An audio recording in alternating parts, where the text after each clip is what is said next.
everybody, and welcome back to yet another episode of the Cult of Comics podcast. I am your host, Tyler Brown. I'm here today joined with my good friends and co-hosts, Sean. Hello. How you doing, bud? Good. Good. Josh, how you doing, bud? Pretty good. That's quite the face you're getting there, bud. So, as we have said before in some of the previous episodes of the podcast, that we are going to be separating some of the segments of the show, having book reviews, news, and conversation about some of the solicits going out as well, all being kind of separated, so that way you can actually have a little bit more ease of access to some stuff. It allows you to kind of decide what kind of content from us that we are putting out that you want to listen to at the time. And honestly, it kind of gives you a little bit more time for pacing, because nobody wants to listen to a 3.5 hour long podcast, right? Who knew? Maybe some show Zack Snyder Hey, wants man, a 4-hour movie. Everyone goes to sleep in their own way. Well, not Sean, unfortunately. He doesn't go to sleep until 6 a.m. apparently. I don't sleep. Our time. I yes. Pure caffeine and heat. And spite. Yes. Young, dumb, and full of cum and coffee. Welcome to Cult of Comics. If you've never heard of us before, we're a very inappropriate comic book podcast, the comic book media podcast. Cover a lot of things involving... No. You're inappropriate. Me and Josh are perfectly You are the most inappropriate of any of us, if anyone else is here. I'm an angel. You're a father. You're a wholesome father. You're a wholesome daddy.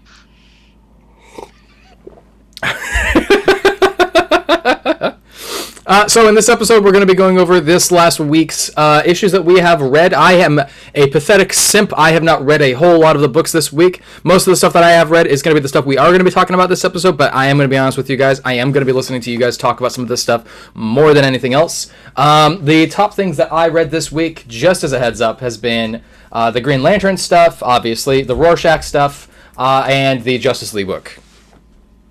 You didn't read Radiant Black? Oh, you know what? Yes, I absolutely did. That was a big priority that I wanted to read. Good. Yeah. What should we start off with first? Talk about. Good. Excellent. We could jump right into it. We're going to talk about Radiant Black. Yes, so written by Kyle Higgins and art by Marcelo Costa. Marcelo. What's that song that guy did, like, where he was doing the beatbox? He's like, my name is Marcelo. I had a lot of coffee, man. I'm feeling myself right now. I don't know what's happening right now. But let's talk about the book. Kinda. Mostly it's like there's like 5 of you right now, and I'm just like, wait, are they all British? What kind of laugh was that? Just Yeah, so Radiant Black #1. I love this. What? Okay.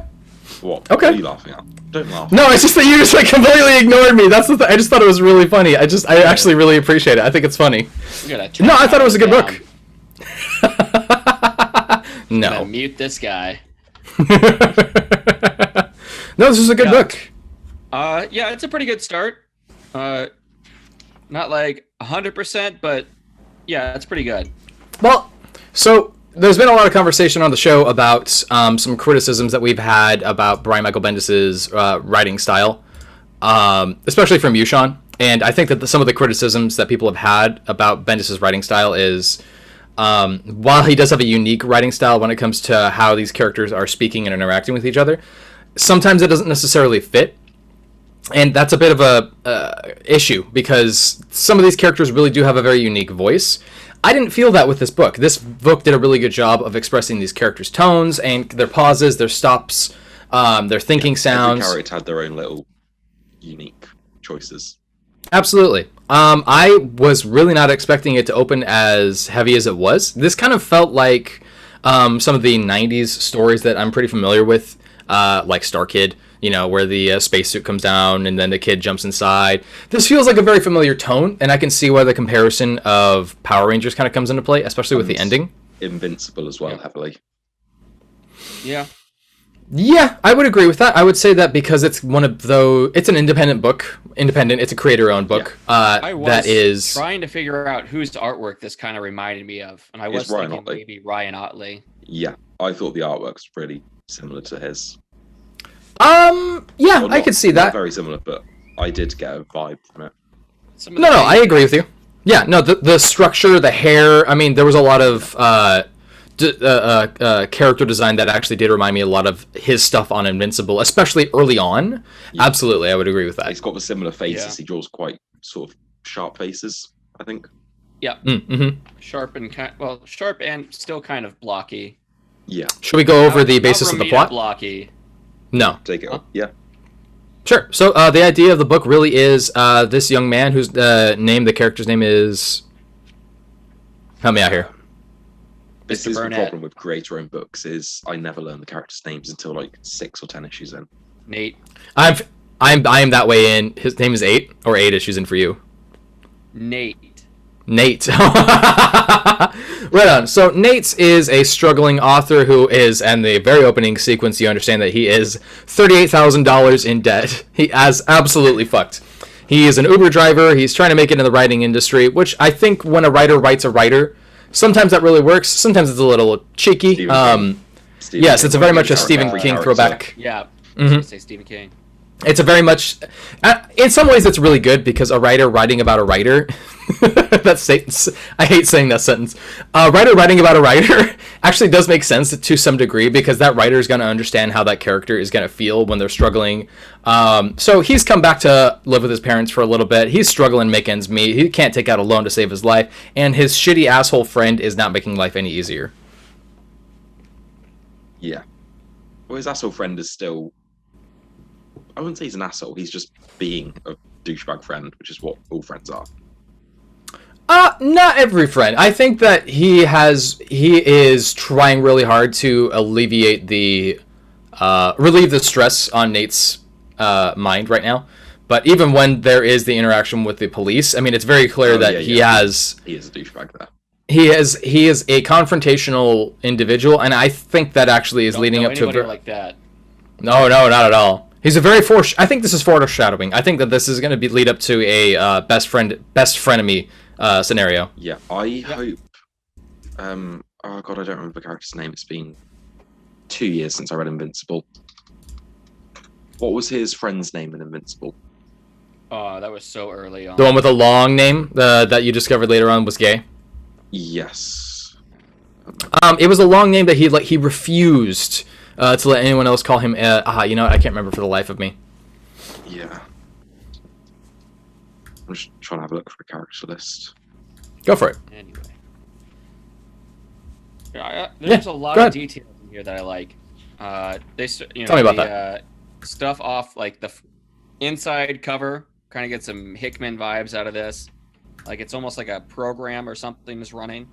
So they got the longitude, latitude, the ID is the title, the issue number, a title, a date, information on the writers.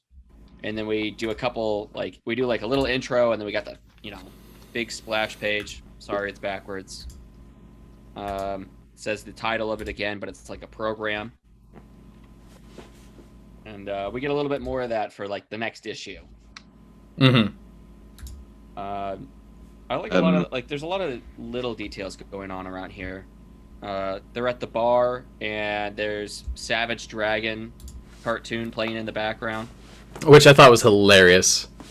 Oh, I didn't notice that. And then, so they're in Chicago. And it's great, isn't it? It is. So they got the Bears game playing. And that's number 15. The Bears. Bears. So I think that's Eddie Pinheiro. Oh, he's a kicker. I don't know why he'd be throwing. Maybe there's another quarterback that used the number 15. Listen, you can't expect them to get sports ball correct in comic book. Comic book sports ball, no mix. Yeah, so I was looking up stuff on Kyle Higgins. Okay. Writer. And he is from just outside of Chicago. He's from Homer Glen, Illinois. Oh, okay. Which is like 6 miles from Lockport, Illinois, where this is set. So he's basically set it in his hometown. So this could be a little, autobiographical. Maybe he went through a similar situation and hoped that he had, superpowers. I see what you're saying. Okay. That would be interesting. I think that would add a lot of humanity to the storytelling experience. Regardless, this is a fun book. I would say that it's a step up from Commanders in Crisis, with complete respect to Steve Orlando. A much bigger step up. But I think that they're in the same vein in a certain regard. I would say that this is just more, has a lot more strengths to the storytelling experience. Yeah. Well, we're not just jumping into the middle of it. We're starting from the beginning. Yeah. Sometimes that can work. Sometimes that can be a really good storytelling style. That just wasn't the case before. I think this as well it was a really fun issue. Like, I smiled while reading this because it's just a lot of fun to read. Whereas Commanders in Crisis, I didn't have fun reading that. I think that Commanders in Crisis was a great idea, and I think that there was a lot of things that seemed to get in the way of it, unfortunately. I could not tell you what it is, but I wanted to actually enjoy it. I think there was I actually have read some stuff of his that I'm a pretty big fan of. He can do good stuff, but that's fair. He's Would very, you say very hit or miss. I think there was just would you say that the way that this story would you say that the way that this book Radiant Black has moved forward, that it has a style that allows you to kind of step into the experience rather than like kind of forcing you to be presumed to like have an emotional connection to people? Yeah, exactly. I think like within 3 pages, so it was within the first 3 pages we had him crying in the car, and already there you're invested in him emotionally. You feel what he thinks. This book got me invested in a character that I've no experience with before in 3 pages. And see, that's a really important thing to do. In my opinion, I think that there's a lot of writers out there who are trying to make it or who are being paid to write a story that are making characters that you are presumed to have an emotional connection to, but they don't allow you to develop that kind of bond right away. Yeah. I think as well, if you kill off a character, go right ahead. I think I think a lot of people could relate to this character because he's a 30-year-old who wants to follow his dreams, but he's so scared of failure he doesn't let himself have a chance to follow his dreams, kind of thing. Because he mentions that he's so scared of like failing with writing he can't write. Yeah, I think that's a very personal. Just a lot of people have dreams they want to follow, but they're so scared of failing with these dreams that they'd rather get like a 9 to 5 and not pursue them. Not fail. Yeah, absolutely. Exactly. You know what Donny Cates said about his experience when he wanted to become a comic writer? I do not. When he started writing comics and when he decided that he wanted to start pursuing it, because he had worked in comic book stores before, multiple different places across, Texas. He makes jokes about how he always ended up running stores into the ground and how he had just had really bad luck with stores that ended up going under. But his father told him, if anybody can do it, good or bad, then you should be able to do it. If anybody should do it, if you can do it, you should do it. And I think that kind of holds true because this is not a glorious industry, right? Writing isn't something that makes you multi-million dollars unless you're, somebody like Stephen King or George R.R. Martin, but those are very few and far between. This is an industry that's very selective and also competitive, like many other fields in American industries like this. But this is, I think, something that you can really relate to with a lot of different people, not just with writing, but with just pursuing your dreams in general, like you had said. And I think that that's a really smart move on this behalf for relatability of the character. I would say that I'm not 100% invested into this character quite yet, but I am curious about reading issue 2 and seeing how that goes from there. I'm invested enough to read this now. I would argue that the first issue is good and it's important about drawing you in, but I would argue that the second issue has to be much stronger. Definitely, but as long as issue 2 keeps the same quality this did, I'm sold on this series. Okay, yeah. Excellent. Josh, I forgot to ask, did you get any of the variants or anything? No, I almost did. They all looked really cool. Okay. They had most of them. I think there were 4 out of the 5 covers in there. The blank one, the sky one, maybe one other one. Okay. Yeah. No, this is a very... Yeah. Yeah. I was going to say we should mention the just last little bit of story is when he gets his powers, they seem to be mind-based, where he just thinks it and it happens. Mm-hmm. Yeah. And I really like that transformation. They They find the black hole, just a mini, fist-sized black hole floating, and he touches it, and he basically transforms. They do the whole transformation sequence. It goes up both arms. Very anime. Up the chest. Yeah. That page was cool. Mask on. It was very cool. I thought my favorite part of this book actually was the part where he vomited. I just thought that was really funny. What the hell? I just. How did your helmet open up? You don't have a mouth. I don't know. I just thought that was absolutely hilarious. That's my level of humor. That's just like really ridiculous. I loved that. What do we think about the ending? It's intriguing. Just as a heads up for everybody who's watching or listening to this right now, we are doing this as like a conversation and review. So if you are interested in these books, I do recommend stopping at this point because this is a spoiler-filled show majority of the time. We are probably going to announce when there's going to be spoilers, but I do want people to know that. I am going to try and do timestamps now for the YouTube videos so people can just skip to the books they want. Excellent.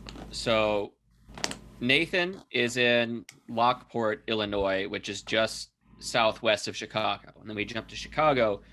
He's got a blue suit, and we see somebody in a similar red suit robbing a bank. Mm-hmm. So, is this a bad guy, or is this just somebody else that's gotten similar superpowers and is like, you know what I could do? I could rob a bank. I would say that's something that's a kind of an unfortunate. Did you not see the color scheme? He's red. He's clearly a bad guy. He's a bad guy. Have you not seen Star Wars? Yeah, no, but we got to team up. We got to get the whole band together. Got to get the bands back together. Got to get the Power Rangers together. There's going to be like loads of these characters with these little black holes, all a different color. All of the colors. Yep. What I wanted to add early on is the friend's name in Invincible is William Clockwell.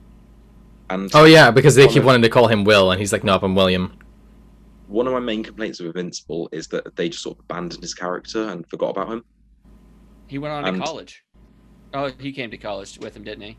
Yeah, he kind of outgrew that part of the story. Yeah, but it's just a shame that they just didn't really do anything with that character. I hope. They actually cover that. Remember when they actually come back to him? I mean, they're like, "Where have you been?" He's like, "I mean, you haven't been a part of my life for a while." I'm sure Kirkman was like, "Oh, right, fuck, I forgot about this character. Yeah, I better bring him back." And then there's like this interesting character development that we've completely missed. But I think that also has something to do with the way that the storytelling of Invincible kind of comes into play, which is sometimes you miss some of these really important things. For example, the part where he misses his daughter growing up entirely. I mean, there's multiple instances. The series moves really fast. It jumps from very fast to the next, and we just kind of leave a ton of people in the dust. Mm-hmm. Yeah, it's just I like the friend here seems interesting, and as opposed to William. Yeah, because I did like William, but then he just sort of got forgotten about. Confidant. Yeah. He's already was already the confidant before this, but now he's now my I have superhero powers and whatnot, not just that I'm a failure or whatnot. Yeah. No, I mean, that's you know what? That's actually a really good, Yeah, I hadn't actually thought about that. He isn't just the person that he's confiding in about his troubles. Now it's this big secret with him. Ah, interesting. And he seems to know more of what you're supposed to do, so he can kind of suggest things on things to try or things to do. Mm-hmm. Okay. So you're thinking it's going to be kind of like... coach, but just like... Well, I was thinking more like Freddy from Shazam. Yeah. Yeah, I see that. Okay, cool. Yeah, no, I would agree with that. Alfred or, from Batman or something like that. Alfred, I need your help, are you there? Yep. And, yeah, go check out this book. It's a good book. Yeah. I don't have anything else to add. Definitely recommend it. Yeah, I definitely recommend it. I'm actually going to get the variant cover with this as well. I liked it that much. What was the variant cover? Which one are we looking at? There's a couple different ones, but the one that I thought stood out the most was the one of him flying through the sky. It's by Ferrajato and Costa. I'm just calling up the covers now. Oh yeah, that one. Yeah, that's really nice. It's a good cover. That's really, really nice. It's very attractive. Yeah. Yeah, Shall we move on? Kind of wish that had been the main cover because that is a gorgeous cover. It is a really good cover. I do like the main, back and but that forth is just on really those. I don't know. I feel like I'm a little bit torn because I wouldn't have known. I feel like it suits better as a variant cover because the first one kind of gives you a better idea of what you're going into. That's just my argument. Maybe that could be the cover for the trade, because it's just Why such do a you think nice it's called Radiant Black? Oh, because of the black hole. Yeah. Yeah, I know, but why Radiant? Because he Radiation. He radiates blackness. Well, so a black hole actually does emit radiation. There's different forms of this. Very small, very slow stuff. Yeah, absolutely. You think that's something that's going to be we should, like, that's going to be coming to the storyline like later on, or? Maybe. They do the Doctor Manhattan you guys thing should and he's see this irradiating cover for the cancer. second printing. Which cover is the second printing one? I'm gonna post in. Oh, is it him discussion. fighting a robot? Well, it's him. Like Or with a I robot? would say, he's guiding a robot. Like he's piloting it. That's a weird choice for a second printing cover because it's not really relevant to the issue. Yeah. Well, this comes out in March, about the same time that issue 2 comes out. Okay. So maybe it's something that's relevant in issue 2. Okay. That's a really attractive cover. Now it comes out a week before issue 2. Weird. Spoilers. Okay, I'm just going to say this. I'm going to call this. If this really is following that sort of theme of Power Rangers and there are giant mechs, I might be... my childhood might need to... My childhood self might need to read this. You son of a bitch. You should I'm read in. the back matter. Where, I mean, he's basically got like a letter to everyone at the back.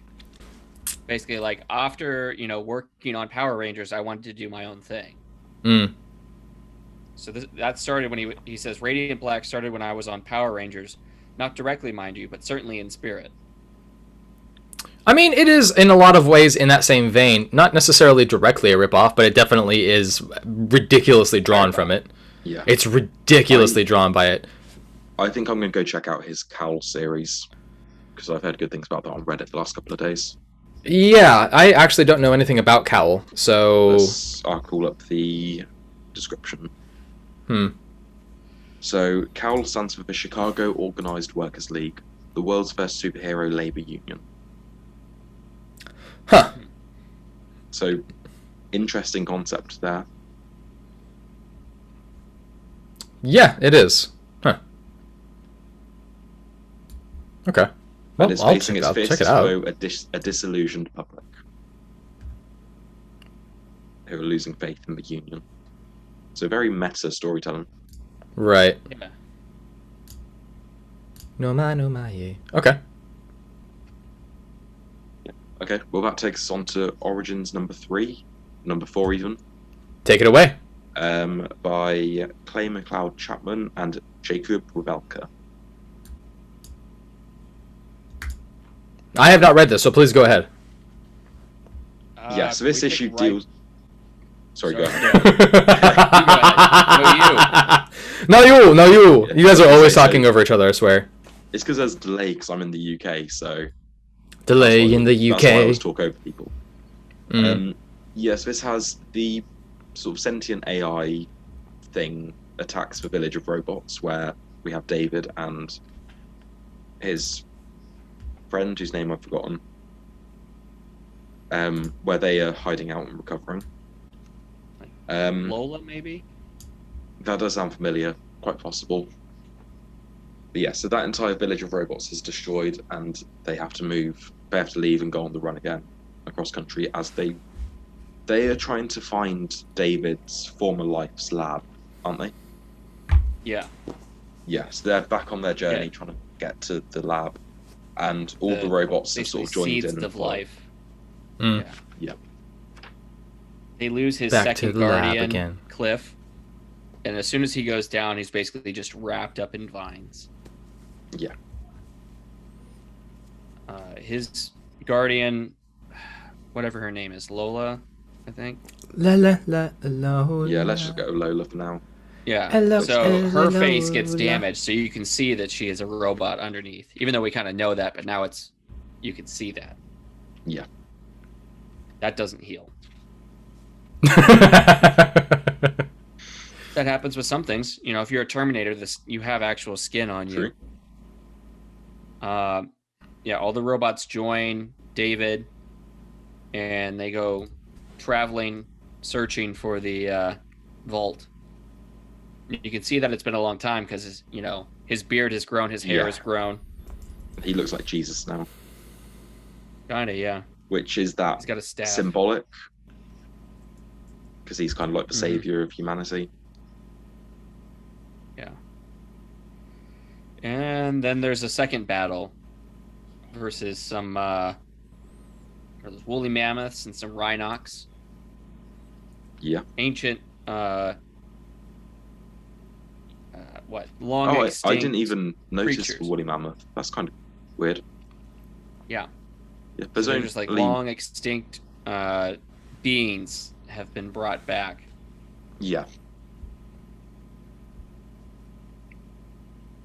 But so they're in this cold place that the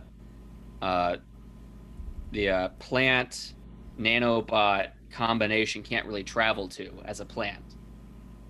It's too cold for them to travel, so they've infected, you know, all of the animals, and these animals can survive in this climate. So this is what they choose to travel in. Because the AI nanobots live through like plant life, so Plant they aren't animals. able to grow in. Yeah. And at the end of the issue, they do reach the vault, and they say, "We're home." This issue kind of lost me a little bit. I liked bits of it, but just on the whole, the story, I don't know. I'm just not enjoying it as much as I did the first couple of issues. Yeah. It's all right. Yeah. It's still an interesting story, and I'm still enjoying it. It's just... Maybe this is going to be like the only battle that happens. I don't know if there's going to be more after this. We only got 2 more issues to go. This is 6, isn't it? Yeah. Yeah, I think there's going to be at least one more battle, and I don't know. Yeah, it's hard to say how much time has passed, because now he was a, 20-something-year-old. Now he looks 40 almost. It's hard to tell VR, because it could be like a year later when he just hasn't shaved. Yeah. But yeah, it's definitely been a long and tiresome journey. Yeah. And they reach the vault at the end. The art's a little odd. Very, Yeah, you complained about the art in the last issue, and I kind of defended it, but here I agree it is messy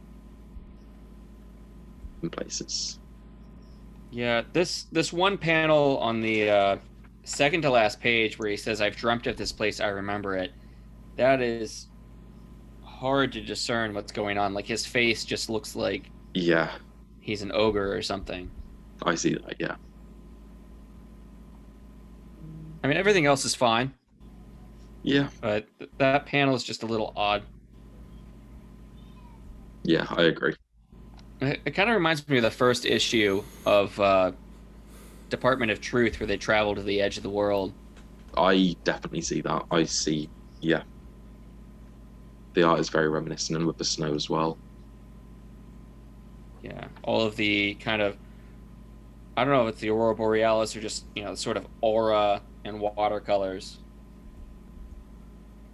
Yeah, I think that third to last page is really beautiful, where you have them all walking across the country. Because it's not very detailed, so it's more sort of loose, I'd say. Yeah. I wonder how you end up drawing something like that. I wish I knew. I would love to be able to draw like this. Yeah, so it's not... like, other than that one panel I talked about, it's not bad, it's just different from the rest of the issue. Yeah, and it's a very unique art style as well, so I hesitate to call it bad, because I do think in some scenes it does look really good, and it does really suit the story.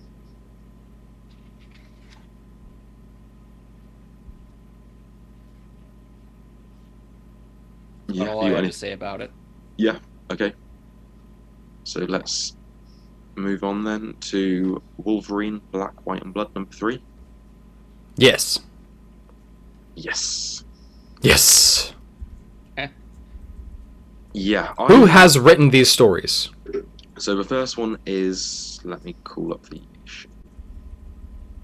Because I'm just going to tell you right now, I have read the first 2 stories, and goddamn are they good. Interesting. I like the third one better than the others. Like I the did story enjoy for the number first 2. one. So the first one's 32 Warriors and a Broken Heart by John Ridley and Jorge Fornes. And I think this was my favourite in the book. Really? This was my least favorite. Interesting. Should have just called this 12 Days of Christmas. So I mean, for the stuff that I've read, I've really enjoyed. And if I'm correct, the Jorge Fornes does the art in the first story. Second story is Chris Bachalo. I think Donny Cates wrote that one, right? Yes. The second one? Yeah. It's pretty obvious considering Thanos, the image of Thanos is in the backdrop, and then there's Cosmic Ghost Rider sitting down at the bar. I really did not like the second story. Really? Yeah, I really did not like it. The story was fine, but the art is just... The art is terrible. Not my I think style. maybe I could have I enjoyed the story a little completely more disagree. I think maybe I could have enjoyed the story a little more if it had a cleaner artist, but in I panels, love I it. had no clue what was going on. I've never seen Chris Bachalo draw Thanos before. And it looks fucking badass to me, first off. I know that he's not a main character in this story, but I love this. I actually think this stands out a lot. Thanos is probably the cleanest drawn character in the issue. I don't know what they're doing with Frank Castle, because he just looks like some stoner. They have him drawn looking like his typical Frank Castle, but now he just... No. That's Cosmic Ghost Rider. That's why. Is it? I thought it was supposed to be Frank Castle. Frank Castle is Cosmic Ghost Rider. Yeah, but he just looks like some wimpy stoner dude when he's... Well, he's dramatically older. Yeah. He just the story like the Frank Castle that I've come to expect. Well, that's because Frank Castle in the regular 616 has that time to be clean shaven, has his, he's a little bit younger.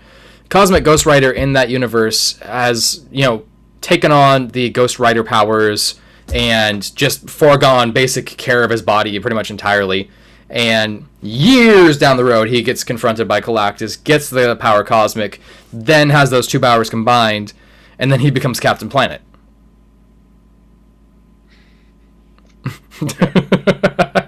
That's why he looks the way that he does. Yeah. So I the art's pretty rough, but I do like the story. I think it's pretty funny. I liked it a lot. I'm actually sad that I didn't read a little bit more of these Wolverine issues, but I know that there's a lot of complaints about Chris Bachalo's style of art, and I don't necessarily blame people for that. Thing is, he has a very specific way that he wants to draw and tell his stories with his art. Sometimes it makes sense, sometimes it doesn't, and he does everything by hand still. He does not do a single thing digitally. Like, all of it's raw. Maybe. And some of it you can kind of see. Tell me why you think that. Well, you say he doesn't digitally, does it all by hand, and it's just like, well, I don't like the style, so maybe he should give digital a go. It's a very messy style, and I get that's the style, but it did just make some panels very hard to discern. Like, it took me a while to realize that was Juggernaut fighting him. I'm very curious to see what Chris Bachalo would do for a story if he had the choice to write that story. Something that he does is he likes to break outside of panels. He likes to leave a lot of empty space for neutral. Yeah. There's a lot of this that I love as far as the color theme, because I think it actually fits really well. Things that I'm not a fan of is the heavy backdrop, specifically in the sequence where it's Juggernaut facing them down, and it's all just like black random like blocks here and there, and you have to really finally look at the fact that there's like chains and that it is the Cosmic Ghost Rider. I really like that in the foreground of all of his drawings he does cross hatching to accentuate the shadows. I think that it's very apparent that he does all of this by himself. He does the art, he does the panels, he does the inking. That's all him. In some cases, that's really good. In some cases, that's not very strong. I would love to see another inker do some of his stuff, because I think that would be an interesting change. It also looks like he uses either a specific type of like oil paint or a marker in order to fill in these colors. I'm thinking that the ink that he uses is one that settles in a different, like, because there's a specific panel where it's them sitting down with beers after they just fought the Juggernaut, and it kind of looks like some of the black backdrop still has some spots where the paint didn't like fully set, which in some cases I really like to see. I don't know if I necessarily enjoyed it with this.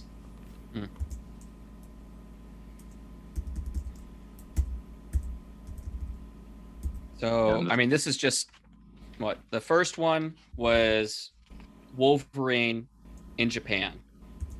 Second one is Wolverine as part of the X-Force. But I don't really know. I mean, this is just Wolverine like out of time. I don't really know which Wolverine this is. What do you mean? I don't know. Like, it's hard to tell which Wolverine we're seeing here. Like, so the Juggernaut shows up and he's not in uniform or anything. And he does swap into a Wolverine uniform, like right after he's been attacked, which is kind of weird.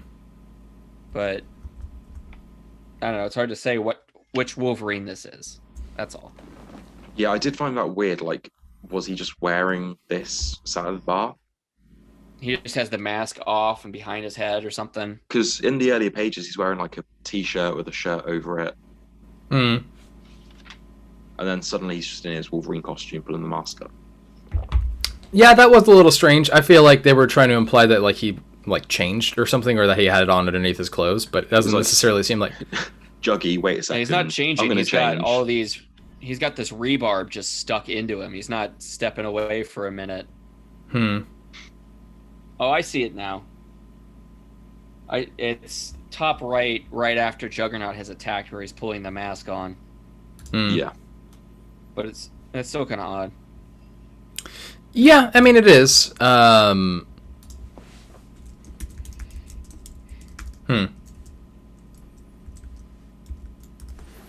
I mean, I will say this. I think that this is a really cool format for a Wolverine story series to be published, and I am enjoying this so far, but this is the only one that I've read. Issue 1 was really good. I really enjoyed issue 1.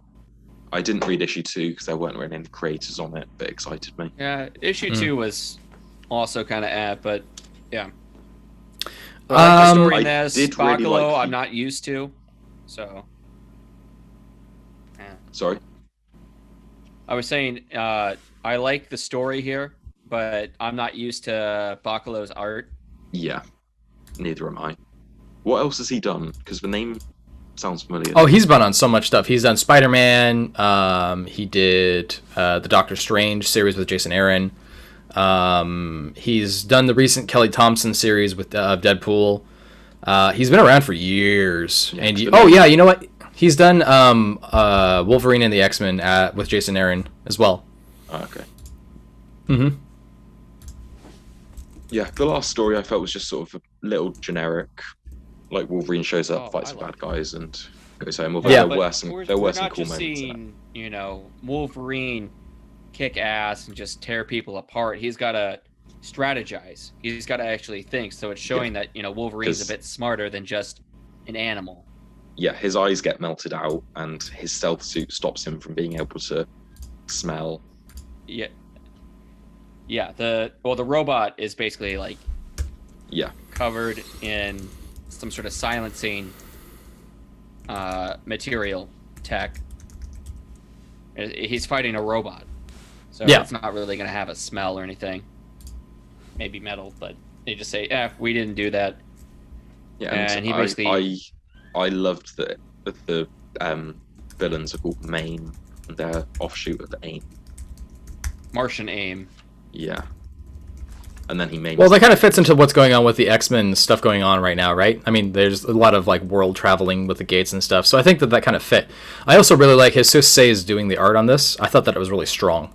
Yeah, I've never seen this artist before, and I like it, but then on the other hand, it does look a little too 3D and clean following Bachelor's. It's very... Yeah, it is very clean. You got really bad whiplash there.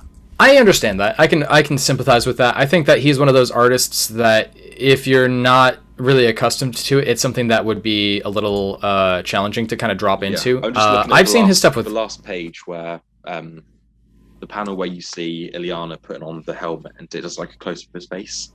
His eyes look gorgeous. Mm-hmm. Yeah, I agree. I'm losing myself in Logan's Baby Blues. So Jesus Says is I'm familiar with his stuff with Green Lantern and with his stuff on Captain America. I believe that was he did a short series with Cullen Bunn called The Lost Army, I believe.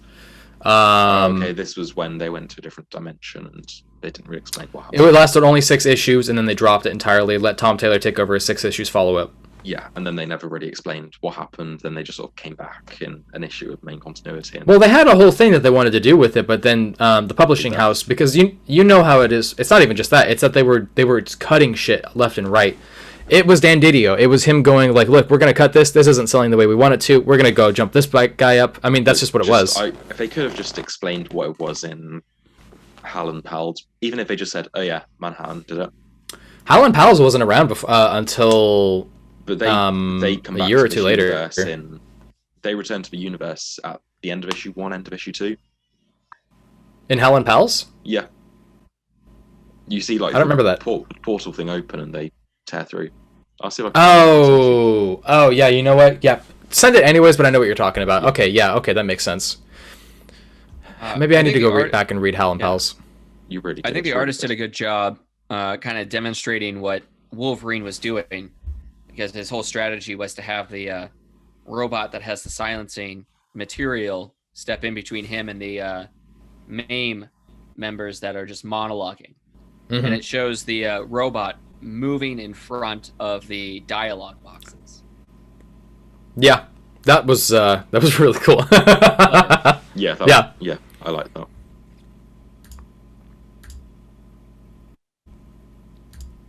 Yeah, all in all, yeah, I think it was a good issue, I'd say, overall. Cool. Next issue. I'm kind of surprised. You go. I was just going to say that I'm kind of surprised by the John Ridley issue, honestly, just because I was like, this kind of feels like a John Ridley story, but I also feel like this isn't his strongest. I still enjoyed it. It was very generic, but I still enjoyed it. Yeah, I would agree with that. I am not terribly happy about how generic it was, considering it's John Ridley. But yeah, I've said the same thing about his next Batman. It does feel a little safe and generic. Yeah, I would agree with that. I think that it's kind of weird that there's, with his other history of the DC universe, it's such a really impactful prose-filled story. I'm wondering if this kind of ties into the editorial concepts that we've been talking about, because everything that's been Black Label so far, I've not really seen anything that I've been too displeased with, and I feel like that's a different editorial team. Yeah, well, they had Mark Doyle and Andy Corey were like the lead editors, and they were doing some really good stuff. Yeah. But they've both been fired now, unfortunately, so... I mean, I'll just say this. I don't want people to get fired. I don't want to advocate that at all. I guess I'm just saying that there's definitely an aspect of the storytelling that I think some of them are... Perhaps there are some people, I don't know this, I'm just speculating, so I can't speak to this, but perhaps there are some people who are getting in the way of the creative process in that regard, and that's unfortunate, because we want our stories to be good. Have had a history of putting out some really good work with writers. Like Andy Corey did Green Arrow Rebirth, which was really, really enjoyable. Mm-hmm. And Mark Doyle did the early stuff of Tom King's Batman. And he's done some other stuff, but I can't remember off the top of my head now. But yeah, it's a shame those two people have been behind some really good runs have been fired now. Okay. Shall we move on? Just want to say, for the next issue, it looks like, based on the covers in the back, that we'll have one story with Mystique, and then another story with forget which what the clan is, the ninjas. Sometimes I remember it. I don't remember. Yeah, I just see shows him sitting on a pile of bodies. They look like ninjas. Let the bodies hit the floor. Let the bodies hit the floor. I'm not sure if it's going past issue 4, but this one's gonna have Ed Brisson and Leonard Kirk for one story. Okay. Billy Thompson and Kerry Randolph for another, and then Stephen S. DeKnight and Paolo Sequeira. Yeah, I can't. Yeah. Sequeira. Can't do the tongue roll. Sequeira. Yeah. Okay, well, that takes us on to Rorschach number 5 by Tom King and Jorge Fornes. Yes. Fornes. Yes. Yes, Thoughts? yes. Go. Give it to me. I really enjoyed this. This one I feel was a lot stronger than the last issue. Don't get me wrong, the last issue was pretty good, but this one was a lot better. Yeah, and it's got some good Watchmen content in it because we do get Manhattan, we do get, spoiler alert, and Comedian. It's not really spoilers because it's a flashback, but Well, yeah, it's him. They were going to be. This felt very much to me, personally, like Tom King was saying something about the cult of personality that revolves around politics. And in this case, Turley as a representation, I would not at all say that he is a Trump character, but I would say he is likened to a Trump figure in this universe. I get more of like Lyndon B. Johnson kind of feeling. See, I can agree with that, but I am going to specifically point out that Jorge Fornes did make a creative decision for the crowd to have these characters have red hats with Turley on the front, which, again, red is the color of the Republican Party, so it could just be that. I like the 2-page spread here, and I hope you can feel these guys can feel the irony. You know, if they could feel the irony of knowing that there's a couple people with Pontius Pilate like t-shirts or hats, if they could just feel the irony of knowing that their creator of that thing that they like was the person trying to assassinate Turley just the other day. I think that's the purpose. I think that is entirely the creative purpose there. That is something to be called out. That everybody's talking about Pontius Pilate. It's just in the backdrop of every conversation that everyone's talking about. Oh yeah, I'm a really big fan of that. Well, okay, that's an interesting choice. What is that leading up to? There's more to this than I think. Even Turley was a fan. Yes. Every single person has talked about that. Every single person has instigated even a little bit of conversation with regard to this character. I think that's interesting. I also want to point out the sequence where the main character, the detective of the story, is being frisked down for the second time, leaving Turley's office, and the conversation, the words that he chose after he was asked, "Do you want to hit me?" which I thought was kind of funny. I thought when he responded with that do you want to be hit, or I can find something for you, or something of that sort. I loved that. But if you want to be hit, I'll see what I can do. Yeah, that sort of attitude. It's interesting because the guy calls him out and says that he has a politeness when it comes to his aggression, but that he is an aggressive person who is kind of masking that with his politeness, which I think is really interesting because that also ties into what Turley said about him not needing to wear a mask. Does he hate this guy that shot? I can't even think of the artist's name now. Because it shows him being the guy that basically took out the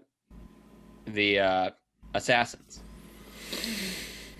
Maybe. I mean, it definitely feels like there's some interference here, but I think it's more than that. I think that this also, like I said, this ties into what Turley had said to him about him not needing to wear a mask. And some people need to wear masks, and some people don't. Some people are...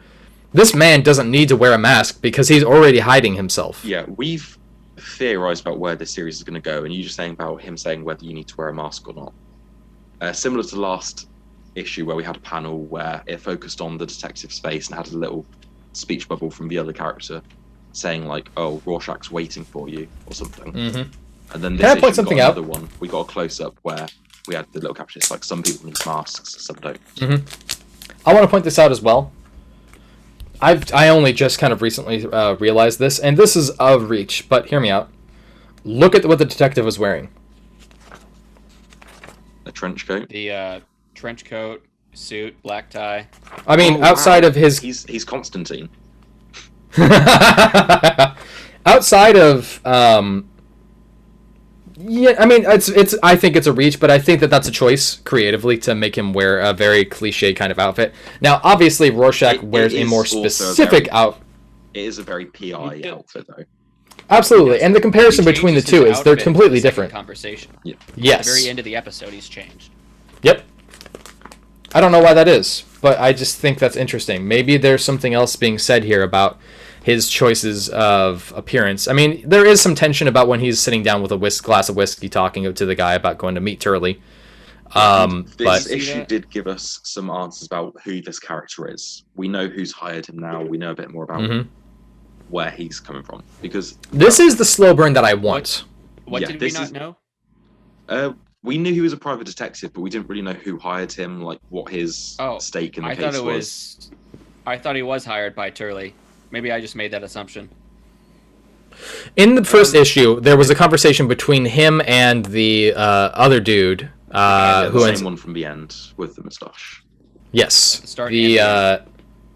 There was a conversation between the two of them inside of a private penthouse or something, talking about the assassination, and there wanted to be an investigation. It was implied, but it was not directly stated. So I agree with you. Because it wasn't directly said, I agree. Yeah. It's just that was a complaint of my first, when we discussed the first issue or first two issues, was I don't know who this character is yet. We've had 2 issues now, and we don't have any details on this detective. But this issue honestly clear some stuff up and say, okay, this is where he's come into this case. Yes. If you had asked me if between this and Strange Adventures, which Tom King book I'm enjoying more right now, I would have said Strange Adventures. But now with this issue, this one's my preference right now. I think I said this when we discussed one of the previous issues, but this is the best Tom King book I've read, I think. Like ever? I think so. I love Omega Man. I love Mr. Miracle. I haven't read Sheriff of Babylon yet. I love Strange Adventures, but I am really, really enjoying this. I'm trying really hard not to be really biased about this because I have recently discovered my really a big love for crime stories, and this is the kind of crime story I love to read. So I know my biases kind of come into play with that. But that being said, I also just recognize that this is just a great book. It really is. And I just want to say I love that last page where he's kind of seeing the Rorschach and Lucy. Laura. He's seeing them in the real world, and I just love these weird breaks, where he starts seeing them. Mm-hmm. It's interesting that seems to be something. I wonder if that's supposed to be that they are haunting him, or if it's that he's bothered by it and maybe he's either being sympathetic towards it, or if it's just the itch he can't scratch. Him on the mind. Yeah. That's the thing I'm confused about with this, but I know that there's going to lead up to it. Yeah, I loved in that issue where he went back to her. Yeah, this conversation at the bar is 2 different events. He goes to the bar, has the conversation, goes to meet with Turley, and then a different time comes back to the bar. So while he's at the bar the first time, he sees Laura and Rorschach across the street, and at the second time, he's they're still right at the same spot.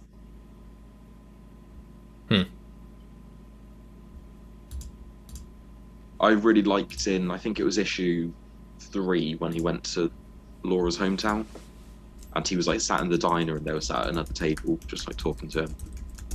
Mm-hmm. You guys on the first page, do you see this second panel with the whiskey glass? Yes.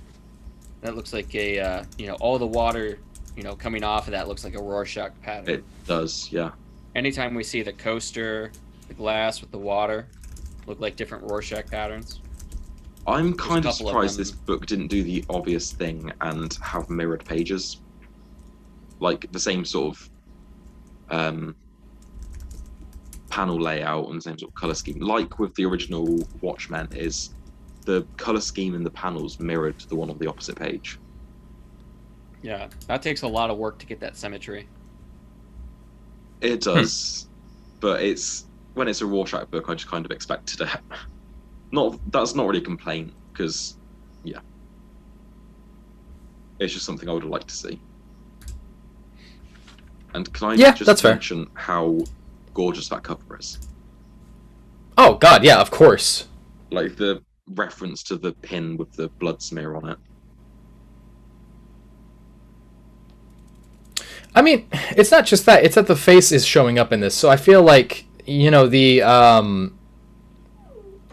this is kind of a reach again, but I feel like when I'm looking at it, I'm thinking about the fact that Vietnam was so bloody, so it doesn't necessarily need a blood drop on it, does it? I mean, the act of war itself does envision you with the idea of blood. But you've got the background color, which is the red, and you've got Manhattan position sort of where the eye would be. Mm-hmm. It's definitely reminiscent of the button. Oh yeah, absolutely. Coming off. The smoke is kind of like the blood splatter.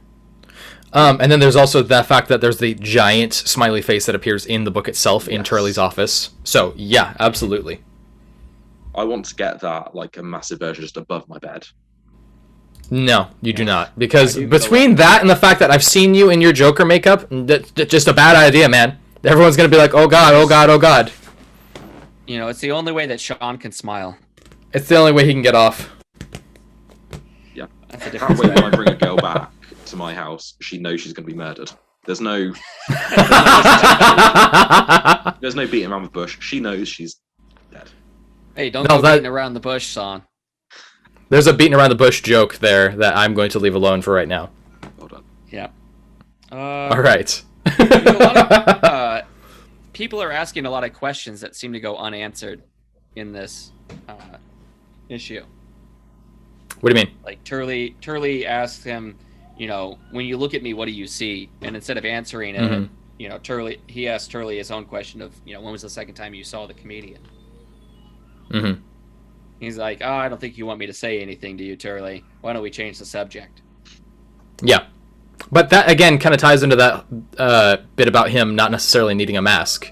You know, this is the guy who understands what kind of behavior, what outfit to put on in order to be around certain types of people. I think that has a lot to do with it. That and the fact that he was told to be on his best behavior from the guy at the bar. We also got another reference to the fingerprints from issue 1 being Walter Kovac's. Yeah. Yes. I still don't understand how that is. Plot point. Yeah, I did too, actually. It was a weird sequence. I wonder how they did that. Yeah, I'm expecting a big reveal in issue 6 because Tom King's books are typically split into a first chapter and a second chapter.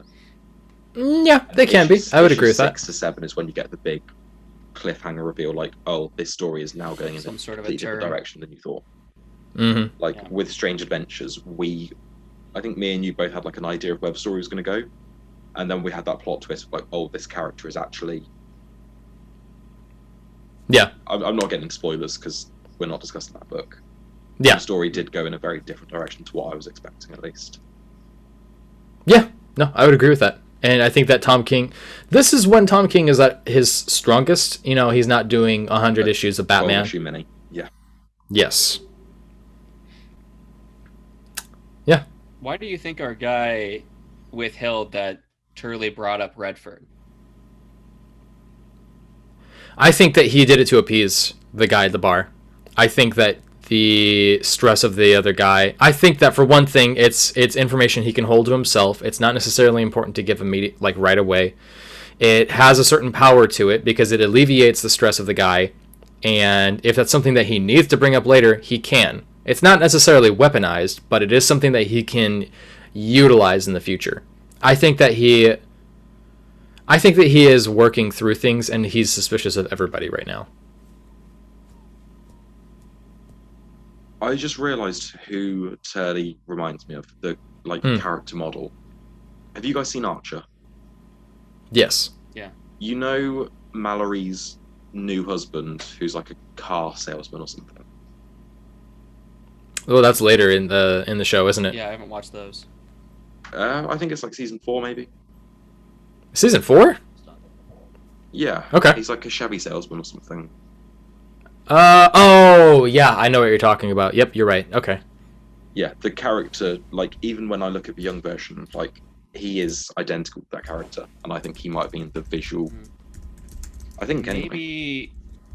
Maybe the warden from Shawshank Redemption. Oh, I see that. Yeah. All right. Shall we move on? Sure. Yeah, so I think that's it with like the main books, and now we're on to Future States. Yeah. So let's move on to the highlight of the week, Green Lantern #2. Ugh.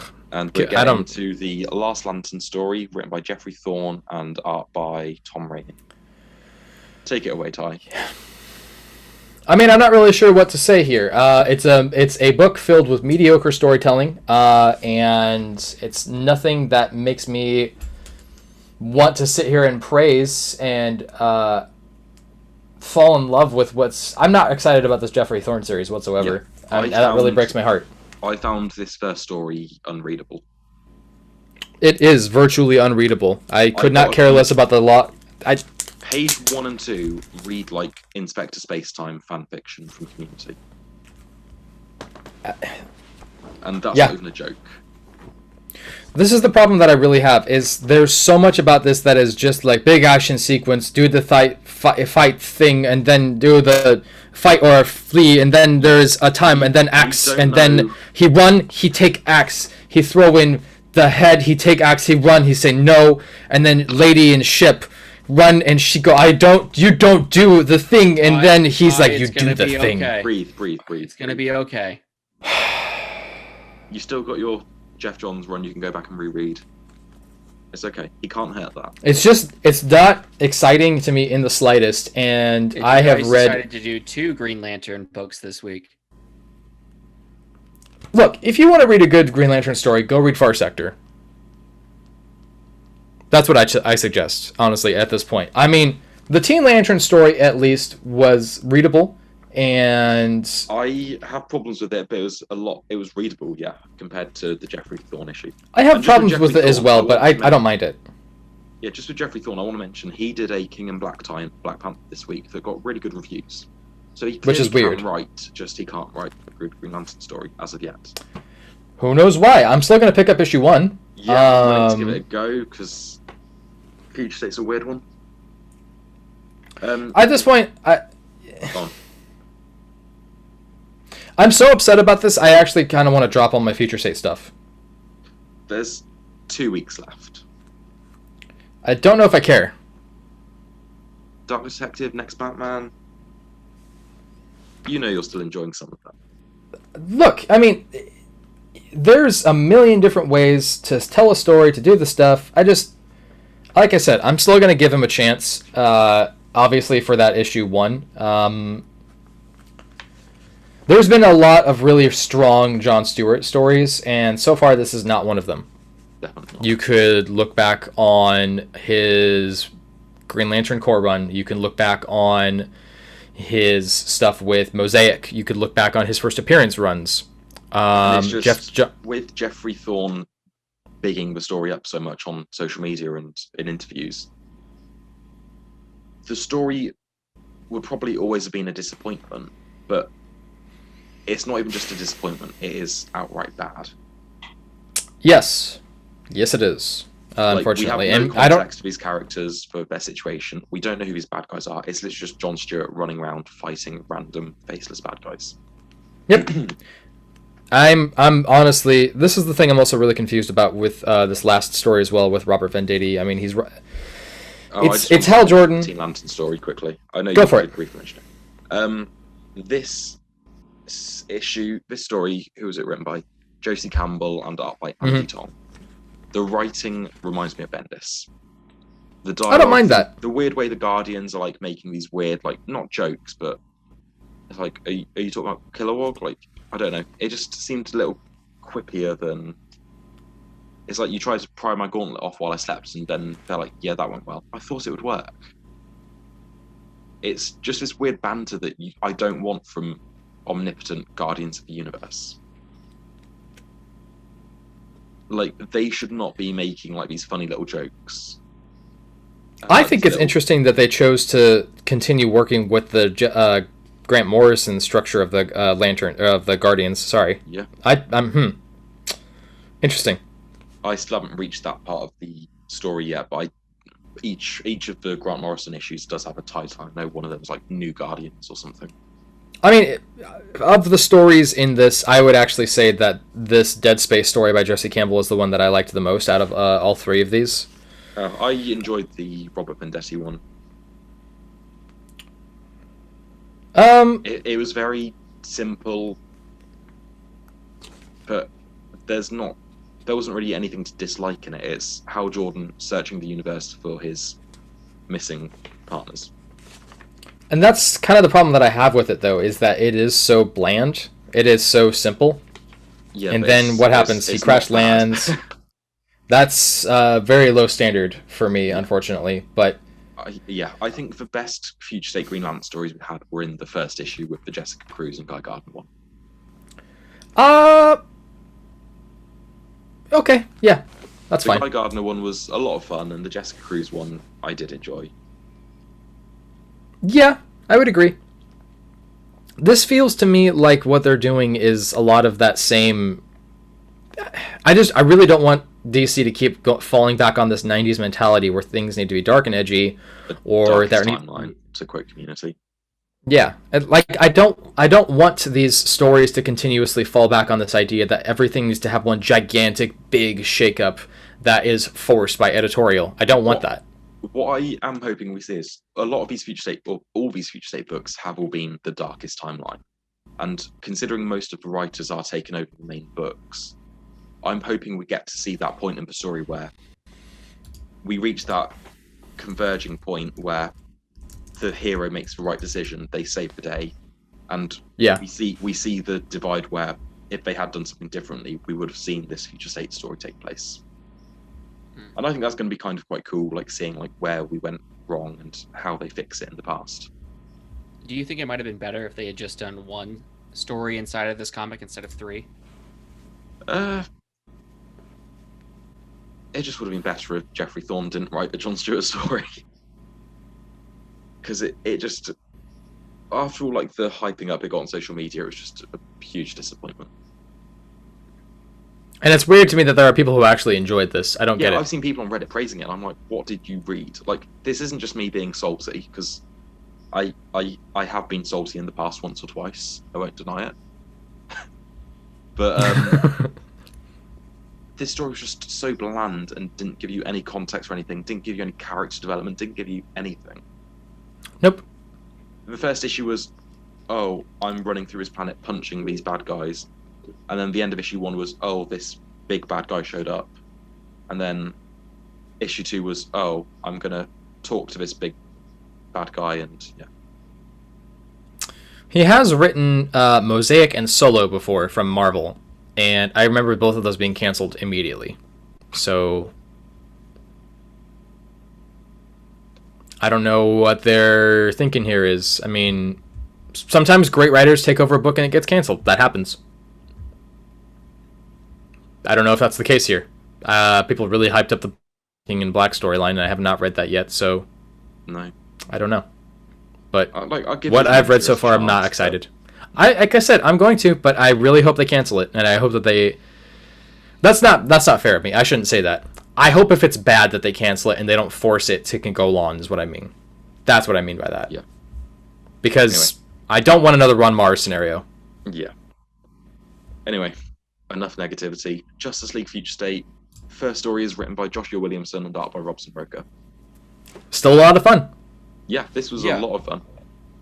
I think I like this one a lot better than the first one. Yeah, okay.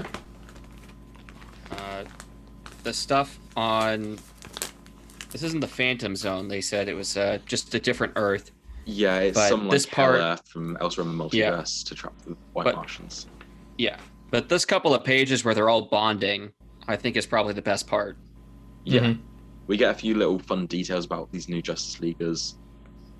One bit that really made me laugh was Batman hums to himself when he fights. He gives himself his own fight scene music. Mm-hmm. Love that. Kicking some butt. Yeah. Yeah, this was a story about like learning to trust your friends and how being strangers doesn't work. Mm-hmm. Yes. And I couldn't the Justice League were the friends we learned along the way. I couldn't care less about these Martians or the League of Doom, but these guys figuring out how to work together. I mean, we've seen tons of things like this before, but I think the way the writers did this was really good. Yeah, and I think something I mentioned in the first issue was I'm glad it's not an origin story for this team. Like, they establish in like the opening page of issue 1 that this team has fought together for a decade. Mm-hmm. And I think it's good it still managed to do some character development with them and bond the team more, despite them being a team for so long. And obviously at the end we get them with referring to each other by the first names. Mm-hmm. And they are looking for new members of the Justice League. Notably Tim Drake, Miss Martian, Mr. Miracle, Guardian, Crush, and who is the one at the back? Who? The black lady. I have no idea. No, because she's like the biggest one on there. And I mean, she strikes me as... It's not Naomi, I don't think. that's a good shout, Nubia? but it looks like she's wearing some like trench coat thing with like the Yeah. collar. Is that not Nubia? No, Nubia is... I don't think looks like that at all. Every time I've ever seen Nubia, she looks a lot more predominantly like Amazonian. And by that, I mean voluptuous goddess, large proportions. Like hair, hips, like everything about her has a little bit more... Right. I'll have to go back and look at the Wonder Woman issue. I wanted to note something on here. That two-page splash where the Justice League comes back and starts fighting. Mm-hmm. I think the artist, the Batman right here, he looks white. Like I think they forgot that he was supposed to be black. The I don't know if it's back just on the that. lighting, maybe, because he's in shadow. Like, That he definitely does look so white. if he's in the shadow, I mean, that's kind of the shadow shading you'd see for like, some white dude. I mean, I could see why you would think that. It definitely strikes me as a very light amount of color there. I mean, it probably would have been strange to... I feel like it's the same color tone as what they use for Sojourner Truth. Sojo. Yeah. Oh, wait, you're talking about the other page spread. Oh, yeah, he totally looks white. Okay. Yeah. Yeah, no, it's not just you. This isn't the same costume he has in Next Batman, is it? Well, he's not covering up the bottom part of his face. Yeah, he's got the No. face plate, but the gold emblem looks different as well. It's got a little bit more detail with it. Yeah. I like it, though. I want to see more of this team in the future. I do, too. Especially Kid Quick, who seems... It's weird he's only shown up in these 2 issues. Yeah. But they said call me Jess, so is it not just a different version of Jess Quick? It is Jesse Quick's nephew/niece from a different... Okay, so namesake. What's the gender-neutral term I don't for... know. They? That's why I said... No. For a nephew/niece. knee for Nessie. Yeah. Oh. Just, I don't know if there is one. That's not Nibbling. something I've thought about. What did you Nibbling. say? Nibbling. Ah. Yeah. Yeah, it was a lot of fun. Josh Williamson... He's a good writer. Has fun stories, yeah. Yeah. Yeah. And did you guys read the Justice League Dark story? I did, yes. What did you think? Most This is written by of it. Ram V, art by Marcio Takara. Oh my god, you're not joking. It actually is. Nibbling really is. Yeah. I just googled I thought you were just joking. No. That's Well, Joe Carlos hilarious. does think a lot funnier.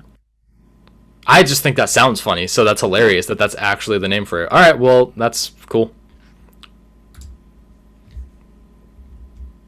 Yeah, Go ahead. Justice League Dark story.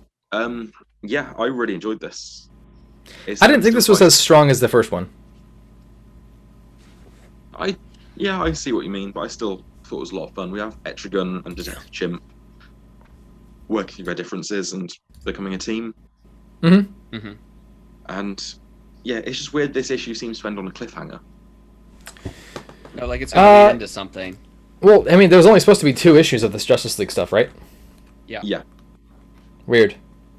But it does mention it's like, what does he say? This is... He's like, past actions may yet be influenced by the future you have seen. Yeah. So I'm very intrigued how this is going to affect the Justice League Dark backup in Bendis' Justice League. Yeah. Did you read the Justice League Dark that was running previously? Yes, I did, yeah. Okay. It did very much end at the last issue, and the same writer's still running it, but the 30-issue story had very much ended and wrapped up, and then it ended on a cliffhanger with Merlin kind of returning. So, this doesn't shed light on any of that? No, this is its own thing. Literally, the last issue ended with, like, the final page was just sort of a figure in black watching the Hall of Justice. So if you were going to jump on the book, you don't need to worry about reading the previous run. Okay. This big reveal of, Jason Blood being this, not exactly a dark knight, but some sort of knight. Yeah, he's with Merlin. Basically, I don't know what term you'd use. Champion. Yeah. Merlin's champion.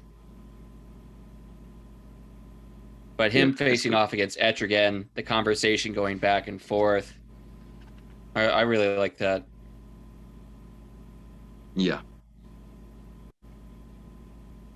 Honestly, Ramvy's recent stuff has been really, really strong. I'm really enjoying it. I really enjoyed his Swamp Thing stuff, so I absolutely agree. Yeah. I'm checking out that miniseries when it comes out. I'm going to keep reading Justice League Dark, even if it means I have to read a Bendis book to get it. I don't really care for that last quote. Like, oh, where there is magic, there is always hope. Bah. Bah. Whatever.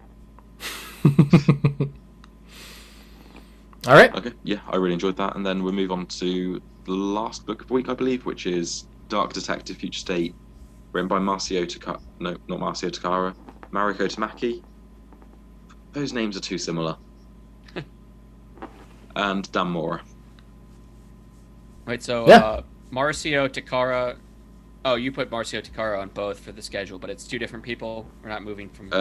Marcio Takara was the artist for Justice League Dark, and then Mariko Tamaki is the writer for Dark Detective. Okay, I thought that would have been odd if the artist moved from doing the art to writing something else. Like, the names are just too familiar and they're too similar, and having one follow the other, it's just asking for trouble. Yeah.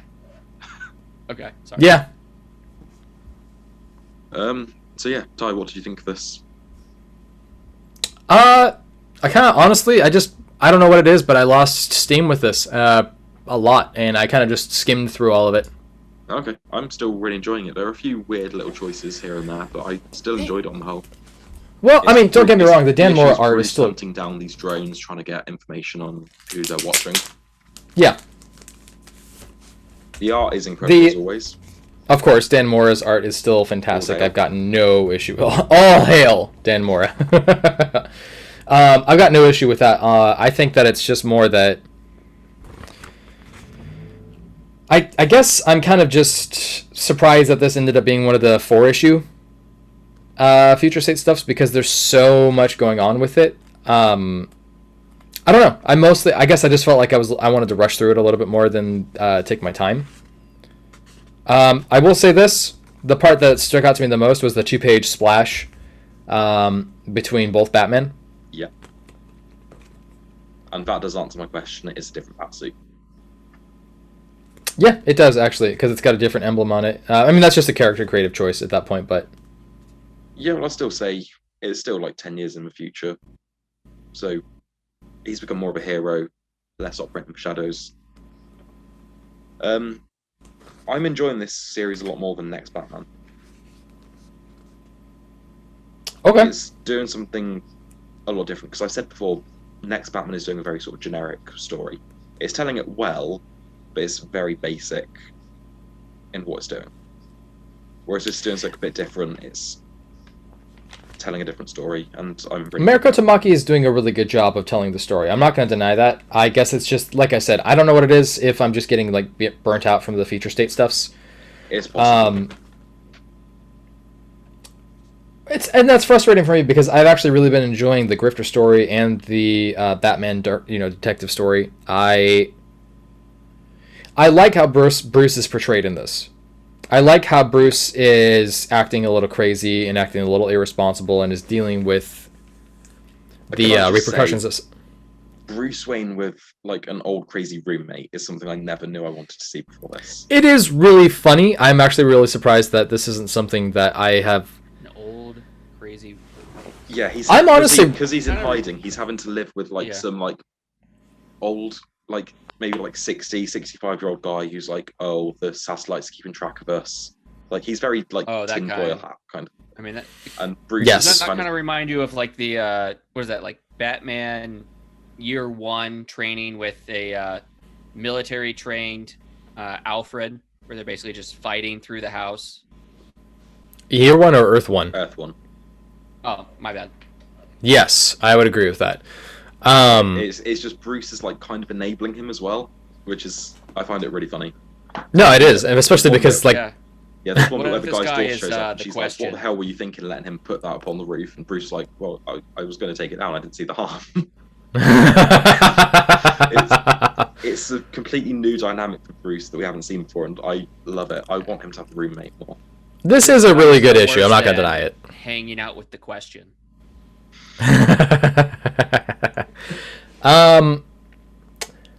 Maybe I'll go back and give it a reread. Maybe I was just tired when I read it or something. But I mean, there is a lot about this that I do really enjoy. I mean, outside of the obvious Dan Mora artwork that makes it good. Don't get me wrong, the Rosenberg story was actually really good too. Yeah, I really enjoyed it. It was a lot of fun. Carmine Di Domenico is Carmine Di Domenico. Thank you. Is an artist. I think that it's interesting that his art doesn't really feel like it's changed all that much in the last 4 years or so. I don't know why that is. It definitely seems like it's still got a very sketchy kind of feeling to it. That's not necessarily a bad thing. It's very digital as well. You look at some of the backgrounds, like when they're going through the aqueduct thing. The background is very digital, 3D model. Mm-hmm. Yeah, I like his faces. And did you read his stuff on Flash? Yeah. I thought that was good. I thought that fit really well. I don't have an issue with this being in this. The first trade. Okay, so not a lot. Yeah. No, I wanted to read a lot more, but I mean, it was just another one of those things where I was subscribed to so much DC at the time. So. Yeah, the story is fun, and we get Grifter sort of sacrificing himself to save Huntress at the end. Mm-hmm. It turns out Luke Fox is working for the magistrate, which is a shame. Very weird. What douche. I'm really confused about that. Yeah. But I mean, they're probably going to lead up to that. Probably, well, yeah. They have established in the next Batman that he's not a fan of masks anymore. He's been disillusioned by it a little bit. So yeah. This magistrate. The magistrate is a character who essentially took over Gotham and said an organization, a paramilitary peacekeeper. Yes, but there is the Peacekeeper 1, and then there's the head of the operations. Yeah, Peacekeeper 1 is like the leader, and then there's like Peacekeeper 2, 3, 4. I guess I just don't... Yeah, all the Batman books have sort of been tying into this magistrate thing with like Gotham becoming a fascist state. It's been really interesting. There's been a lot of cool stories being told in it. I'm honestly really pleased with the fact that they're doing something different with Gotham. I mean, Lord knows we need a shakeup outside of just, the same old. I will agree that there has been a lot of the same old with the Batman storytelling, so this is nice to have at least something different. I'm interested to see how this is going to lead up to the Detective Comics stuff, because it has been revealed that, Huntress makes an appearance again later in Detective Comics. This is still going to be written by America Tamaki. Huntress is in the backup stories in Detective, isn't she? Right now, I don't know. I think that's going to, starting with like the next issue after Future State. I think so. Mm-hmm. Okay.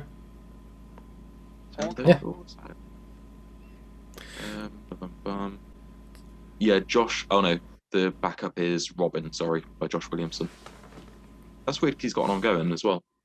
It might tie into it. Okay. No, the first issue is Robin backup, and then the second issue is Huntress. Okay. So, yeah, and then the third issue is also Huntress. So maybe the Robin one's just sort of setting up his solo book. Yeah. Okay. On the whole, this was a solid week for comics, Green Lantern aside.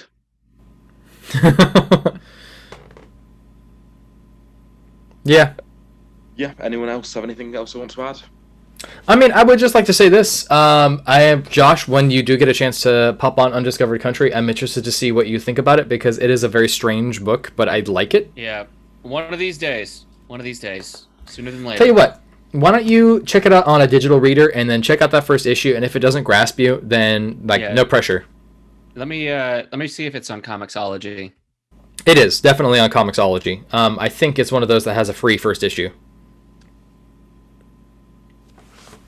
Let's see. And yes, that's right, folks. You can pop on Comixology.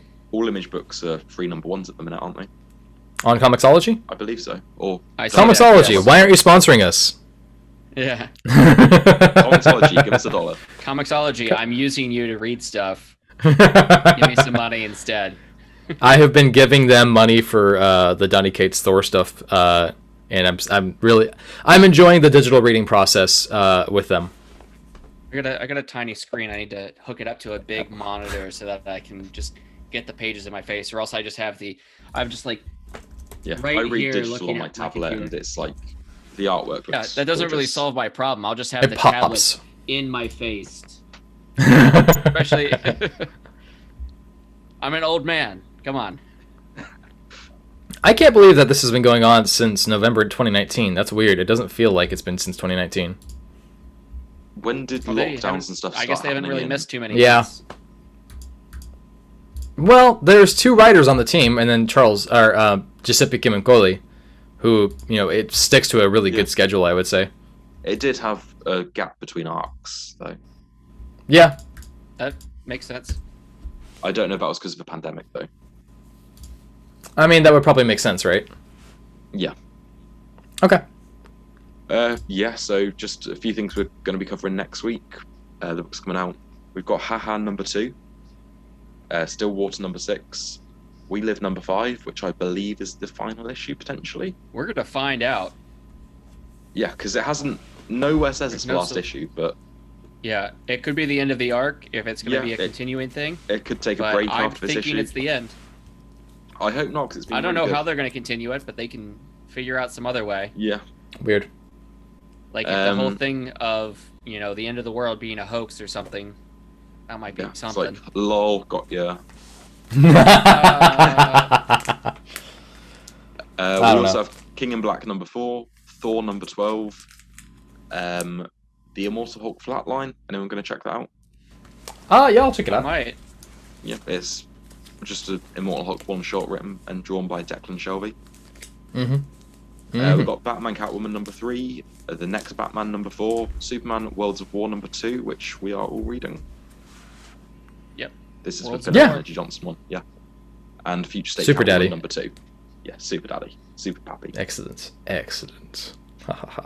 All right. Shall we do our shoutouts? Yes. Yeah, what else did I read this week?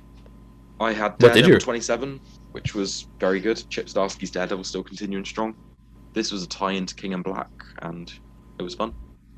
I'm kind of curious to see what Chip Zdarsky doing something in the King in Black world is like. Yeah, it was really good. It still very much followed on the main story that was being told in his series. Okay. Yeah, it was really, really good. I Chip have to Zdarsky know. Go on. I was going to ask for the new female character that was introduced. How's that going out? Like, how's that going on? Character. Yes. Which new female character? Did they not introduce a female character from a little while ago? Not that long ago. She's like a female Daredevil. Oh, that's Elektra. Oh, okay. Yep. Interesting. I saw that advertisement. Yeah. We're all With the Daredevil. Daredevil insignia. Okay. Yeah, this is a really Alright. good book. You do need to catch up on it because it's so good. Okay, I'll pick it back up again. Cool. Yeah. Chip Zdarsky's becoming one of my favorite writers at the minute. I need to check out Good. more of his stuff. I need to go delve deep into his Marvel backlog because I know he's done some good stuff there.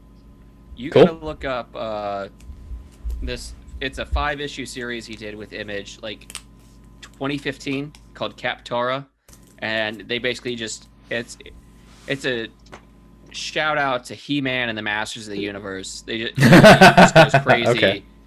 on this. It never got picked up for another series, maybe someday, but it's super zany. I'm just looking for it now. I really need to go back and read Sex Criminals by him and Fraction. It's really good. Yeah, I've heard really good things. It's been on the list for a long time.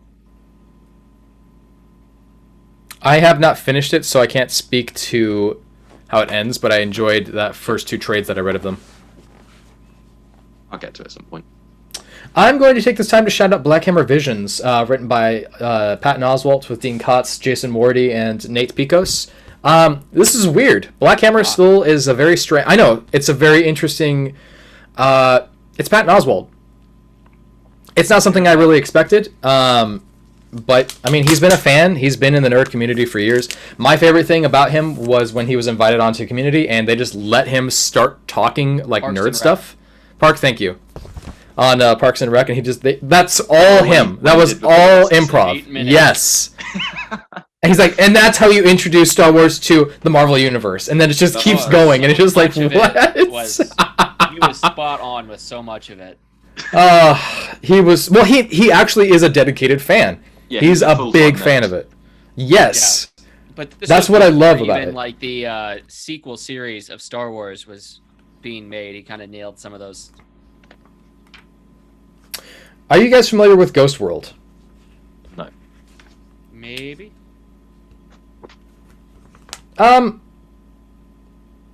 So that's an interesting conversation. So there's a very famous, rather infamous comic book artist creator who's been published for years, 30 years. Is it Klaus? It's going to bug me now. I have the books.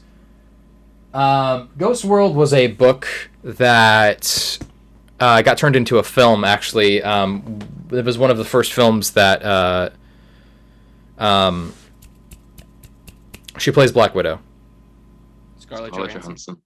Scarlett Johansson starred in, and it also well names at the minute, are you? I'm really doing a bad time with it, man. I don't know what's going on. It's my old age. Do you want me to call a doctor? Are you okay? Yes, please. Yes, please. So, Ghost World is a kind of like a coming of age story between 2 young women. Did you just look it up? The movie. Yeah, I know what you're talking about now. So, I just remembered it. I got a good mind. My brain. So I want you to take that in consideration and look at this cover. Look at these 2 characters. Bring it closer. Enhance. Yeah, all right. Isn't Scarlett Johansson like in green or something? No. So, first off, the comic is a little bit different from the movie as far as some of the design, but it's pretty still true to form. But it very clearly is these 2 girls. And if that's not enough to convince you, in the back of the book, right here, there's a point where it's quoted from Ghost World, 2000. Okay. So, it's taking a character from the Black Hammer world, mixing it with the Ghost World or Ghost World's storyline.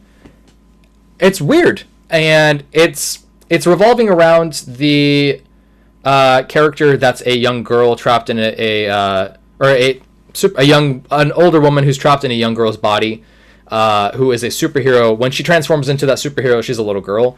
In this, it's kind of like mixing that. It's very interesting and weird. That's all I'm going to speak to it. These characters from Black Hammer are some of my favorite out there right now. I really do recommend checking out Black Hammer. I love Jeff Lemire. Is something I really need to get into. It's something I've been wanting to get into for years, but just never got around to it. It's so chef's kiss, with everything that they do. Like, if there's not one part about it, it's all of the parts about it that make it good. It's the character design, it's the homage, it's the love letters and characters that are based on Kirby designs. It's giving humanity to characters that in some cases, dare I say it, Marvel does not do, which is a tough thing to say because Marvel is obviously well known for that. It feels like saying thank you to superheroes and saying, let's put them in these different scenarios and different worlds. And I really love that this is a risk that was taken. I think it's nice. That's all I'll speak to about it. That's my shout out. Is Black Hammer Visions the book Jeff Johns is writing a story of? He is doing one of them, yes. This is just issue 1, so this is going to be a sequence of different writers doing these stories. I'm very excited about it. I got 2 to shout out. First one is Kick-Ass vs. Hit Girl #4, cover by John Romita Jr. And of course, you guessed it, Rain. God fucking damn it. I love it. Steve Niles, he's a pretty good writer. It's still kind of for Kick-Ass versus Hit Girl. We get maybe like 1 page, 2 pages of them fighting. But the artist, Marcelo Frusen, and the colorist, Sonny Go, they're both really good at what they're doing. The art's pretty good. Pretty good. That's all I'll say about that. Second, Birthright 46. It's back for 5 issues. 5 more issues? 5 more issues. It's basically finished. This is a 5-issue, basically epilogue. We're just wrapping some stuff up. Each issue is going to address like some different relationship stuff between different people. Maybe one more baddie or 2. Okay. That's cool. Really take all that time to wrap up the series. This is something I'm going to binge when it's finished. Because Josh Williamson, big fan. Mm-hmm. Okay. Williamson had said in a previous back letter column that he and Andre Bresson, he's also the creator for this series and the artist. They're going to work together again on another series in the future. Okay. And that will be something I read the first issue of. Yes. Yeah, Josh Williamson's reached that point for me where I will check out at least a number 1 of whatever he puts out. Same with James Tynan, same with Tom Taylor.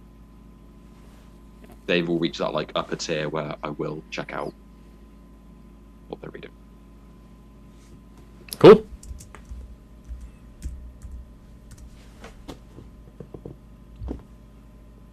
Oh, I've got one more thing to shout out. We had issue 5 this week by Sean Lewis and Caitlin Yarsky. So this is kind of like the weird, like Breaking Bad-esque Sandman kind of book, and it's really, really cool. Really, really, it's doing something really different, something really unique, and it's telling the story really well. And we have AOC on the cover of number 6. I love it.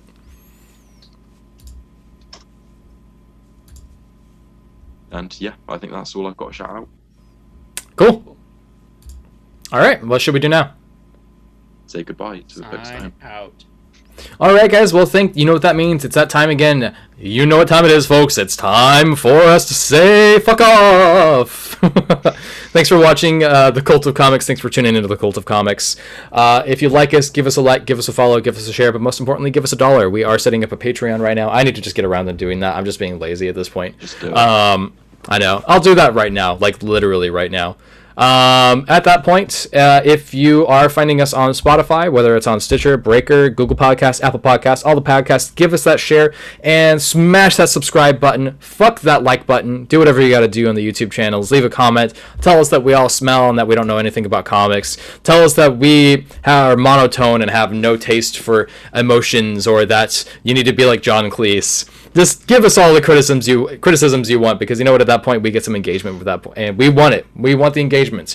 Thank you very much for supporting us by giving us a chance, though. And if you do enjoy what you see, what you hear, comment. Let us know what you want us to talk about next. If you want us to do a special episode, yeah, we would love to hear some feedback from everybody involved right now. Complaints, any suggestions? Yeah. We're still getting started. We're still early days. Yes, this is a very new thing for us still, so we are kind of getting. Yeah, we're getting our feet. You could be here pre, 1,000 views. We are really finding our sea legs at this point, so getting accustomed to this format for us, especially in this new format, I think is going to be something that's going to be really good for us. We're still really enjoying doing all these new episodes that we're doing right now, such as the WandaVision episodes. Please give that a chance as well. The Last God episode that we just did. We're obviously going to be doing a Avengers Disassembled at some point, which is going to be awesome. Yeah, Josh is almost done with it, so once that happens... Is it awesome? It's a great storyline, and you enjoyed it. Did I? I think that you are just a Bendis hater. Where did I say I enjoyed it?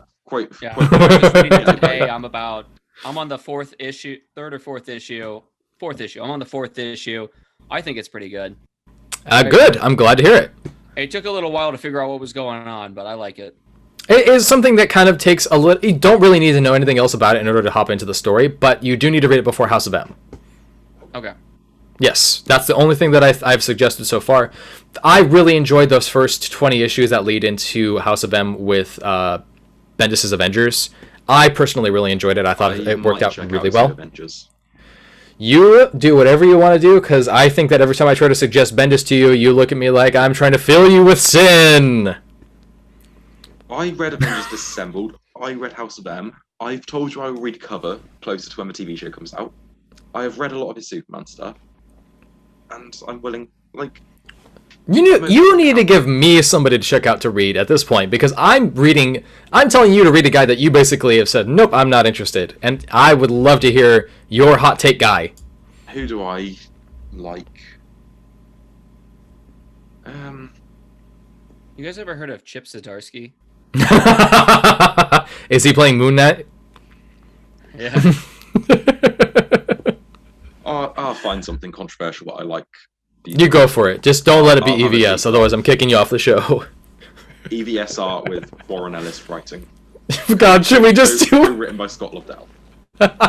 Should we just torrent Cyberfrog and just tear it apart? Yes. No, not even worth our time. I know. Wait, well, on that note, guys... I'm gonna buy an individual issue, I'm going to dump it in a trash can, pour lighter fluid on it, and just... Yeah, but at the point you'll be giving him money. We really want to be doing that. I'll buy it on eBay secondhand. All right. And on that note, the money goes to someone who needs it because they bought it. Unfortunately, literally thousands of people bought a $25 comic from him. He doesn't need the money at this point. Thousands of people. I think it's Arrested Development where it's like there are dozens of us, dozens. If you look at the solicits for it, it's kind of disgusting because he charged $25 for the fucking comic and then extra for the variants and all that stuff, and he got all of that money direct. It's disgusting. It's aberrant. That was a Kickstarter, wasn't it? Yeah, it was. And because of that, it's made me feel really weird about the fact that Scott Snyder kind of did that Kickstarter for Image with what's that artist's name? One. Tony Daniel. Thank you. It was, I mean, yeah, I just don't want this to be the standard for the industry. I want people to be able to get published without having to get public access to do that. Yeah. Unfortunately, Cyberfrog's a little more expensive and I want to pay to burn. So I might just print out a copy online. Wait. How much is it going for right now? Not a lot, like $20, $25, whatever. But just to then buy it and set it on fire. Yeah, not worth it. Tell you what, why don't you find it at a garage sale from a sad old lonely mama's house where she's been like, my son killed himself because he lost all his money to EVS. You can just buy it from her for a nickel and then burn it all down. This is a weird way to end the episode. Okay, well, Tyler, I'm going to task you with that job of tracking down an issue from an old widower who's... Why is she a widower? I assume her husband was... The son got it. Everybody's dead. The dog's dead. The aunt's dead. The son got it from somewhere. I assume he got this killed. Everybody. They're all dead just because of EVS. His dad was probably a Trump supporter. The son's an EVS supporter. They're all just succumbing to the massive amount of money lost just from EVS. He kept giving him money. And on that note, you can find me on... What? It's like the opening page of Radiant Black. Like his bank account is 38,000 because he's just given so much EVS. He wasn't in good health, anyways. It was all so sad. His room is covered in EVS commissions. His room is covered in EVS stickers and cum, just plastered across the walls everywhere. You walk in and it smells like a weird glue factory that's been set on fire for 10 years. I'm gonna have to leave. This is my Welcome to episode, guys. I told you I had a little bit of dark humor. I told you. But well, thank you for listening to the. It can be dark, but it's not good. Yeah, it's fine. I don't even care. This is for us. I don't even care at this point. You can find me on Twitter at TCHBrown. Sean? You find me on Twitter at SeanMore747. And Josh is always going to be lurking in the comments section, stalking you in Reddit. There he goes. There he goes. I miss him so. Josh has over 50,000 karma on Reddit. Yes, he does. You want to know why? Because we've stalked your Reddit account. We know. We've seen it. No. Last I checked, I must have hit the gold mine somewhere. It's because you always have a GIF ready at hand. Always ready to go. Yeah. And on that note, guys, I know not no guys, thank you very much for listening. Thank you for watching. Like I've said before, give us a like, give us a follow, give us $1. Thank you very much for continuing your support, and have an awesome rest of your night. All hail. All hail. Say it. Say it. Do it. You have to say it. Say the thing, Bart. Praise be. Praise be, yeah.